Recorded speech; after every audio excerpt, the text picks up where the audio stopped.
శివాయ. ఓం నమో నారాయణాయ. కర్మ నరదృష్టి నివారణ సంచిత కర్మ ప్రారబ్ధ కర్మ ఆగమిక కర్మ దగ్ధ నివారణ తులాభార కాల భైరవాయ నమో నమః. ఓం దిగంబరాయ విద్మహే సింహవాహనాయ ధీమహి తన్నో సంహార కాల భైరవ ప్రచోదయాత్. ఓం శ్రీ మహాలక్ష్మీదేవ్యై నమోస్తుతే. హరి ఓం. మా ఛానల్కి స్వాగతం. చూస్తున్న వీక్షకులకు ప్రేక్షకులకు ప్రియ కాలభైరవ భగవద్బంధులకి స్వాగతం పలుకుతూ మమ్మల్ని ఎంతగానో ఆదరిస్తూ ఉండబడినటువంటి ప్రియ సోదర సోదరీమణులకు సనాతన ధర్మ సంరక్షకులకు జ్యోతిష్య అభిమానులకు స్వాగతం పలుకుతూ అందరి పేరును గణేశ నిమజ్జన మహోత్సవ శుభాకాంక్షలు. గంగా తీరం వైపు వెళ్తున్నటువంటి గణపతి స్వామివారిని ఒక ఆశీస్సులు. తండ్రి కైలాసం నుంచి వచ్చి మేము చేసిన పూజలంతను కూడా స్వీకరించి మమ్మల్ని ఏడాది వరకు సంపూర్ణ ఆయురారోగ్యాల చేత ఆశీర్వదించమని సాగర తీరం వైపు స్వామివారి వెళ్తూ ఉంటారు కనుక అందరూ స్వామివారి యొక్క ఆశీస్సులు పొందుదాం. అఖండమైనటువంటి అష్ట కష్టాలకు స్వస్తి పలుకుదాం. అష్ట ఐశ్వర్యం స్వాగతం పలుకుతాం. 16/9/2024 నుండి 30/9/2024 వరకు పుట్టినటువంటి వారందరికీ కూడా ముందస్తుగా జన్మదిన శుభాకాంక్షలు. గతంలో వివాహం చేసుకున్న వారికి వివాహ వార్షికోత్సవ శుభాకాంక్షలు. ద్వాదశ రాశుల్లో గ్రహ గమనాన్ని ఒకసారి వీక్షింపచేద్దాం. వృషభ రాశిలో దేవగురు బృహస్పతి శత్రుస్థానంలో సంచార స్థితి. మిథున రాశిలో కుజ భగవానుడు సంచార స్థితి. సింహరాశిలో బుధ భగవానుడు సంచార స్థితి. కన్యరాశిలో త్రిగ్రహ కూటమి రవి శుక్ర కేతు సంచార స్థితి. కుంభరాశిలో శని భగవానుడు స్వక్షేత్ర తిరోగమన వక్రగమన సంచార స్థితి. మీనరాశిలో రాహు సంచార స్థితిలో ద్వాదశ రాశుల్లో గ్రహ గమనాలు ఈ విధంగా ఉన్నాయి.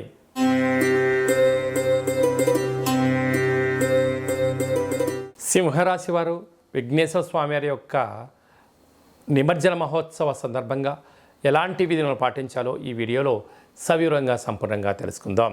సింహరాశిలో ఏ ఏ నక్షత్రాలు వస్తాయనగా మఖా నక్షత్రంలోని 4 పాదాలు, ఉబ్బా నక్షత్రంలోని 4 పాదాలు, ఉత్తరా నక్షత్రంలోని 1 పాదం కలిపితే సింహరాశి. చాలామందికి పుట్టినటువంటి కాల సమయంలో డేటా బర్త్లు లేనటువంటి కారణం వలన పేరు యొక్క మొదటి అక్షరాన్ని అనుసరిస్తూ ఆ రాశిని తెలుసుకునే ప్రయత్నం చేద్దాం. మా, మీ, మూ, మే, మో, టా, టీ, టు, టే అక్షరాల వారందరూ కూడా సింహరాశి జాతకులే.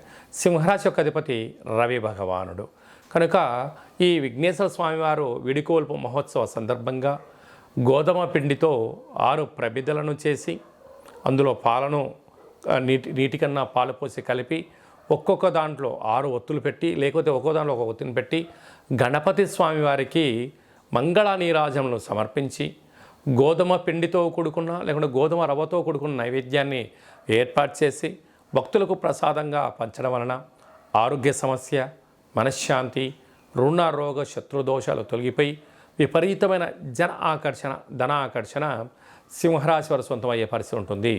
రాశిలోనే బుధ భగవానుడు ఉండడం వలన బుద్ధికారకుడైనటువంటి బుధుడు బుద్ధినిచ్చి ప్రసాదించే విఘ్నేశ్వర స్వామికి ఆశీర్వాదం వలన అంతా మంచి కలుగుతుందని చెప్పి గమనించాలి.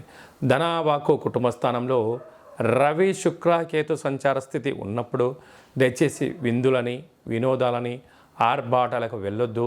ఉన్న దాంట్లో సమృద్ధిమైనటువంటి మంచి జ్ఞానం చేత ధనాన్ని కాపాడే ప్రయత్నం చేయండి. స్థిరచరాస్తులు మీ సొంతమయ్యే పరిస్థితి చాలా అధికంగా ఉంటుంది.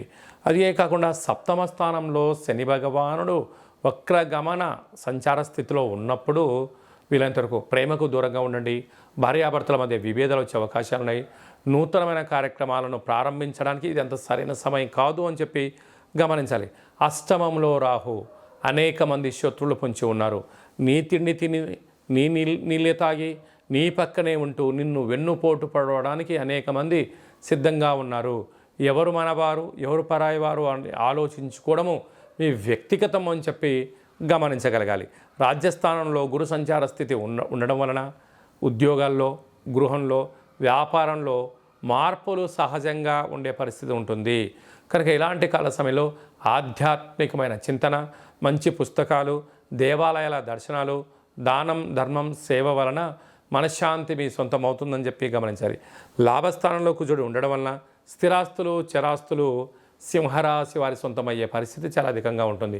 ప్రభుత్వ ఉద్యోగస్తులు, వ్యాపార కార్యక్రమాలు, మిలిటరీ రంగంలో ఉండబడినారు, గృహ భవన నిర్మాణ కార్యక్రమాలు, వ్యవసాయ సోదరీమణులకు చాలా మంచి కాలము రాబోయేది, అంతా మీ యుగమే అని చెప్పి గమనించాలి.